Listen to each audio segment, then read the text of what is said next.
একটি শান্ত সৌম্য গ্রাম।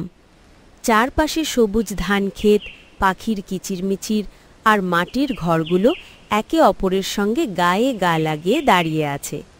এই গ্রামেই থাকে দুই ভাই, রফিক আর শফিক। বাবা মারা যাওয়ার পর তাদের হাতে রয়ে গেছে মাত্র ৩ বিঘা জমি। একদিন বিকেলে উঠোনে বসে দুই ভাই আলোচনা করছে। ভাইয়া, জমিটা ভাগ করে নিই না কেন? আমি নিজের মতো চাষ করব, তুমি তোমার নিজের মতো করবে। কেন ভাই? জমিটা ছোট, ভাগ করলে কারো ভালো হবে না। একসাথে চাষ করলে ফসলও বেশি হবে।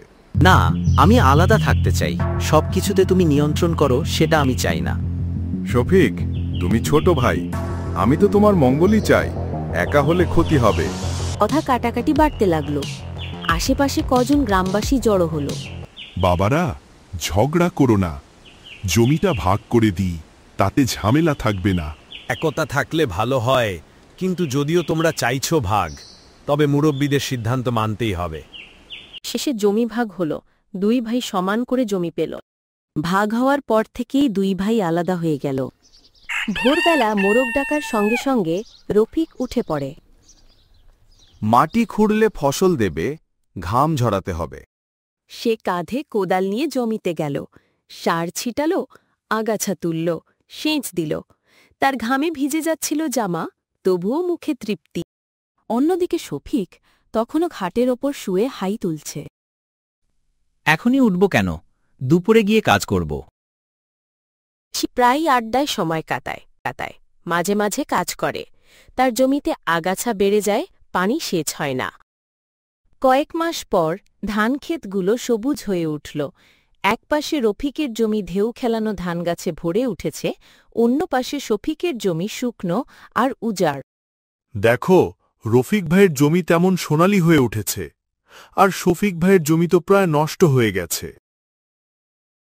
শফিক একদিন মাঠে দাঁড়িয়ে ভাইয়ের জমির দিকে তাকিয়ে থাকে। কেন আমার জমিতে ফসল হলো না? আমি তো একই জমি পেয়েছিলাম। ভাইয়া, তোমার জমি এত সুন্দর আর আমার জমি ফাঁকা। আমি বুঝতে পারলাম, অলসতা করে আমি নিজের ক্ষতি করেছি। ভাই, আমি তো প্রথমেই বলেছিলাম একসাথে কাজ করলে ভালো হয়। তুমি চাইলে আবার আমরা একসাথে চাষ করতে পারি। শুনেছ সবাই, দুই ভাইয়ের এই ঘটনাই শিক্ষা। একতা থাকলে শক্তি বাড়ে। হ্যাঁ, শুধু জমির ক্ষেত্রেই নয়, জীবনের প্রতিটি জায়গায় তাই। ভাইয়ে ভাইয়ে ঝগড়া করলে সর্বনাশ হয়।